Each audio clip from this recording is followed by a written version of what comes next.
تو کیا آپ جانتے ہیں کہ رمضان کے 30 روزے رکھنے سے ہمارے شریر پر کیا اثر ہوتا ہے؟ اس پر جاپانی سائنسدان نے ایک بڑی کھوج کی ہے جس کا جاننا ہر مسلمان کے لیے بے حد ضروری ہے۔ جاپانی بائیولوجسٹ یوشونوری اشومی ایک سائنسدان ہیں جن کو 2016 میں میڈیسن پر نوبل پرائز دیا گیا۔ ان سے جب پوچھا گیا کہ آپ نے کون سی ایسی چیز بنائی ہے جس کی بنا پر آپ کو دنیا کا سب سے بڑا انعام نوبل پرائز دیا جا رہا ہے، تو انہوں نے کہا تھا کہ میں نے کینسر کی ممکنہ دوا کھوج لی ہے، اور اس بات پر دنیا نے بڑے پر انداز میں ان کی کاوش کو سراہا اور مبارکباد دی گئی۔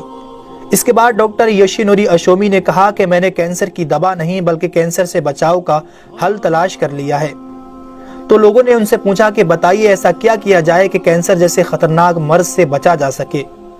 تو انہوں نے کہا کہ جب ہم بھوکا رہتے ہیں تو ہماری باڈی میں موجود غذائیت ختم ہونے لگتی ہے، جس کی وجہ سے جسم بھوک محسوس کرتا ہے۔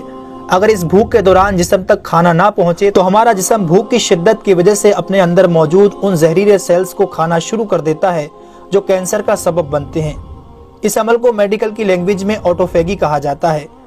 اگر آپ چاہتے ہیں کہ آپ کا جسم ایسے بیمار سیل سے پاک ہو تو آپ کو بھوکا رہنا چاہیے۔ جب ایسے سیلز مرنا شروع کر دیتے ہیں تو کینسر کا پرسنٹیج کم ہو جاتا ہے۔ اس کے بعد جاپانی سائنسدان سے پوچھا گیا کہ انسان کو سال بھر میں کتنے دن بھوکا رہنا چاہیے کہ اس میں کینسر نہ پایا جائے؟ تو انہوں نے کہا کہ اگر 20 سے 25 دن کم سے کم اور 9 سے 10 گھنٹے بھوکا رہا جائے تو اس کی باڈی ایسے تمام زہریلے سیلز کو کھا جائے گی اور اس میں کینسر نہیں ہوگا۔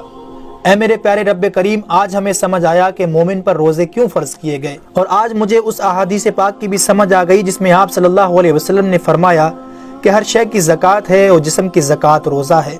سبحان اللہ! میں قربان جاؤں ایسے سچے دین پر جس نے عبادت کے اندر بھی بیماریوں کا علاج رکھا ہے۔ دوستو، اسلام وہ دین فطرت ہے جو زندگی کے ہر شعبے میں راہ اعتدال کی تعلیم دیتا ہے۔ اس لیے آج نہ صرف مغرب میں زیادہ کھانے کو ناپسند کیا جاتا ہے بلکہ اسے انسانی صحت کے لیے بھی نقصان دہ سمجھا جاتا ہے۔ اللہ تعالیٰ نے اپنے پیارے محبوب حضرت محمد صلی اللہ علیہ وسلم پر وحی نازل فرمائی، کھاؤ پیو اور حد سے نہ بڑھو، بے شک وہ حد سے بڑھنے والوں کو پسند نہیں فرماتا۔ اس کے علاوہ حضرت ابو ہریرہ رضی اللہ تعالیٰ عنہ سے روایت ہے کہ رسول اکرم صلی اللہ علیہ وسلم نے ارشاد فرمایا، کھاؤ پیو اور پہنو اور خیرات کرو بغیر فضول خرچی اور تکبر کیے۔